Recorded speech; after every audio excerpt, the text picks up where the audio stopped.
Das sind unsere ersten Natas in Portugal und wir werden die jetzt mal verkosten. Darf ich? Mhm.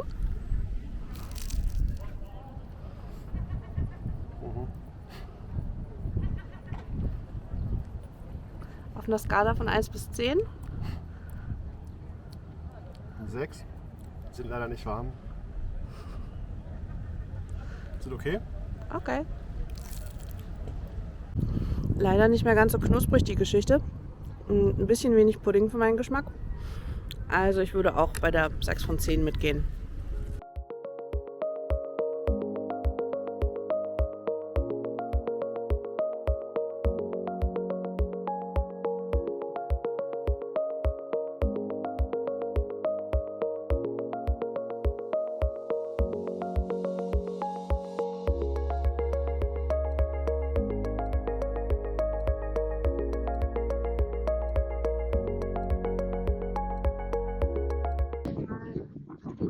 Genug Creme auf jeden Fall.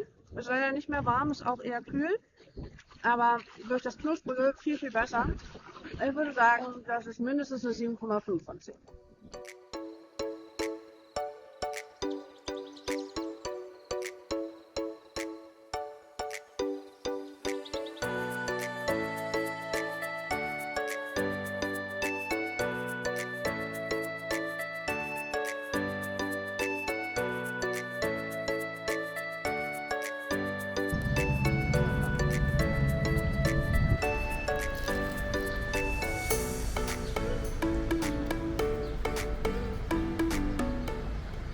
Wie ist? Gute Creme. Der Teig ist alright. Warm oder kalt? Relativ kühl. Leider nicht warm gehalten. Ist der Teig knusprig? Mittelmäßig knusprig. 7 Punkt.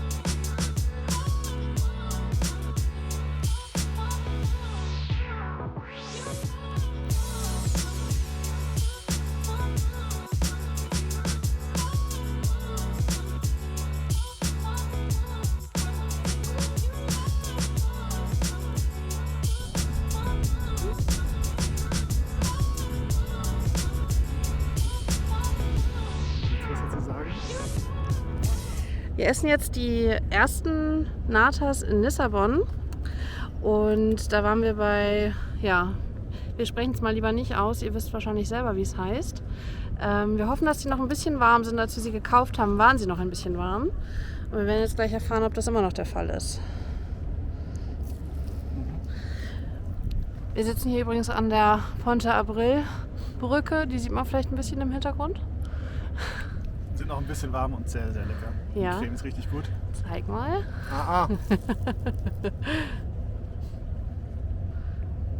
Oh ja, sieht sehr gut aus. Sind auf jeden Fall auch die besten bislang. So, dann werde ich auch mal probieren. Also ich muss gleich noch eine Punktzahl sagen. Die sind wirklich noch warm. Minimal. Schmecken sehr nach Zimt. Auch süß, aber haben eine ganz starke Zimtnote. Aber für mich ist das eine 9. Sehr cremig, sehr lecker. Ich hätte auch 9 gesagt, ja.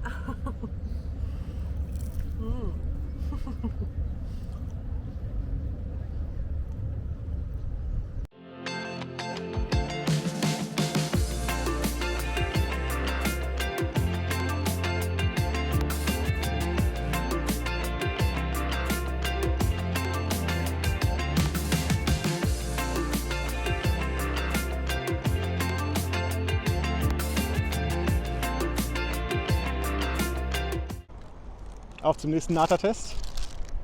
Fabrica da Nata. Ungefähr so. Vom Benfica-Stadion. In Gesellschaft von Eusebio. Da stehen gerade Leute vor.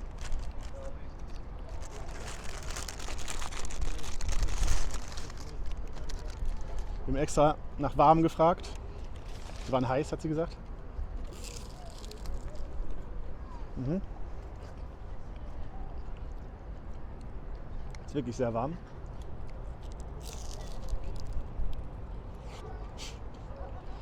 Mhm. Sehr lecker.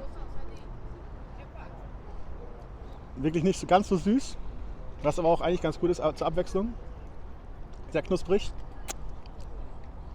Ich würde eine 9 geben. Was würdest du geben? Auch eine 9 tatsächlich. Auch eine 9? Ja. Also ich muss noch sagen, die hat noch so eine leichte salzige Note im Teig. Ja, weniger süß auf jeden Und Fall. das fand ich echt ganz gut, so diese Kombination zwischen süß und salzig. Mhm.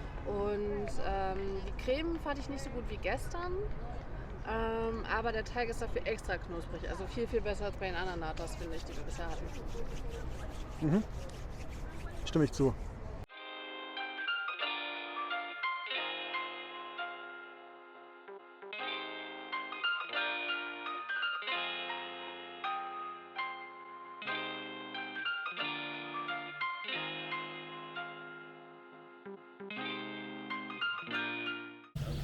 So, und weil die Natas gestern so lecker waren, haben wir heute nochmal einen zweiten Versuch. Aber in Sintra, ihr seht vielleicht auch den Hintergrund, wir sind da an der Quinta da Rabolera und gucken uns das auch gleich noch genauer an. Aber vorher Natas. Heute wirklich hot, nicht nur warm wie gestern. Wir haben gar keinen Print drauf, aber ich beiß mal rein, mal gucken, hot ist sie wahrscheinlich noch besser als gestern. Mhm. Also auf jeden Fall wieder extrem crunchy. Sehr lecker. Pudding ist gut. Und Aber auch wieder dieser leichte Salzgeschmack im Nachgang. Also die steht der von gestern in nichts nach. Die ist auf jeden Fall wärmer. Also ich finde es sogar noch einen Ticken besser als gestern. 9 von 10.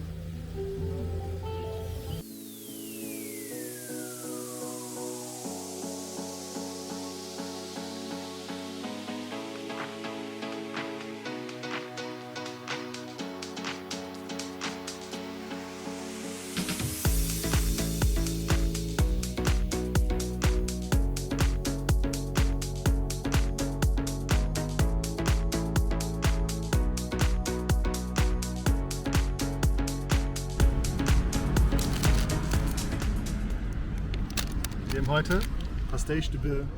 Wie spricht man das aus? Belem. Belem geschrieben. Das soll das Original Pastéis de Nata Rezept sein. Also die ersten, die das herausgebracht haben, erfunden. Sehen erstmal unspektakulär aus, würde ich sagen. Gar nicht, also wir haben schon hübschere gefunden. Stimmt. Aber Pluspunkt auf jeden Fall, es gibt Zimt und Zucker dazu. Sind auch wohl so ziemlich die bekanntesten in Lissabon, würde ich sagen. Oder in ganz Portugal, denke ich.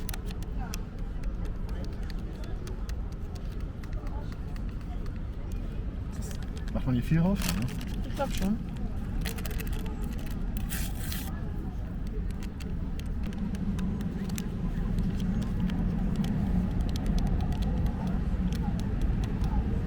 So. Probieren wir mal.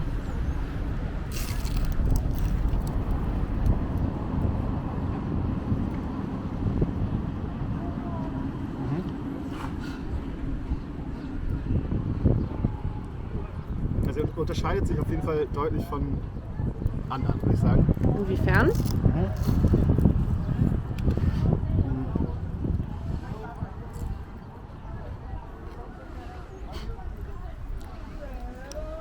Der Pudding schmeckt sehr anders. Also schwer zu beschreiben. Auf jeden Fall nicht so süß. Und die Kruste ist auch, also der Teig ist auch auf jeden Fall knuspriger. Pluspunkt natürlich durch Zimt und Zucker. Aber ich würde sagen, es ist nicht mein Favorite. Was war meine Höchstpunktzahl? Ich glaube 9. 9 bisher, Dann ja. würde ich denen 8,5 geben. Okay. Das ist mir, glaube ich, sogar ein Teil zu knusprig. Okay. Knuspriger als gestern noch? Mhm. Okay, krass. Ja, klingt auch so. Crunchy. Der Rand ist wirklich sehr knusprig, sehr, sehr hart fast schon. Ja, ja. Also echt gar nicht so lecker knusprig. Ich weiß nicht, ob das sein soll. Vielleicht waren die auch einfach ein paar Minuten zu lange drin oder so. Kann auch sein. Aber also den Pudding mag ich, weil der nicht so süß ist. Aber ich muss sagen, mein Favorit war auch gestern aus der Nata-Fabrik. Und ja, also kann man essen, aber auch nicht mein Favorit. Ich würde auch sagen eine 8,5, da schließe ich mich gerne an.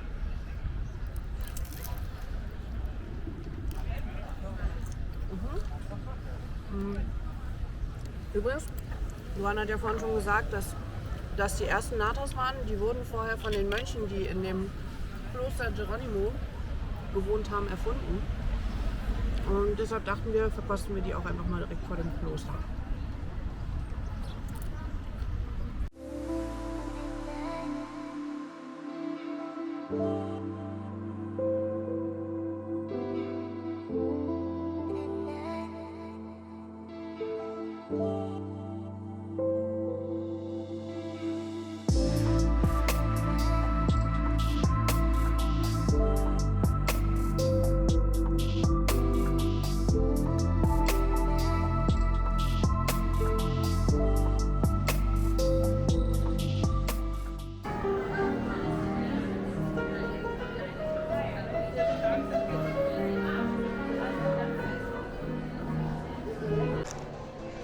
So, zum Abschluss sind wir in Porto. Haben nochmal 2 Natas geholt. Eine sehr dunkle und eine ein bisschen hellere. Von dem Laden Nata Lisboa. Mal gucken, wie er. Achso. Nicht der hübscheste. Oder nicht die hübscheste Nata, aber mal gucken.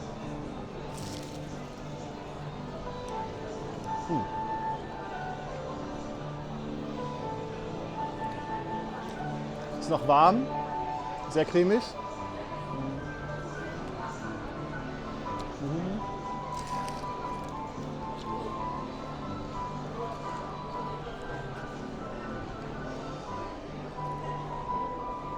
Die Füllung wirkt so ein bisschen klebriger. Ich würde eine 8 geben, denke ich. Ist nichts Besonderes, also ist ganz gut, aber nicht outstanding. Also ich stimme dem Urteil zu. Der knusprig auf jeden Fall hat auch wieder diese salzige Note, die wir in Lissabon auch schon festgestellt hatten, bei der Fabrica Nata. Fand ich ganz gut. 8 unterschreibe ich auf jeden Fall. Das war unsere kleine Pastel de Nata-Reise quer durch Portugal.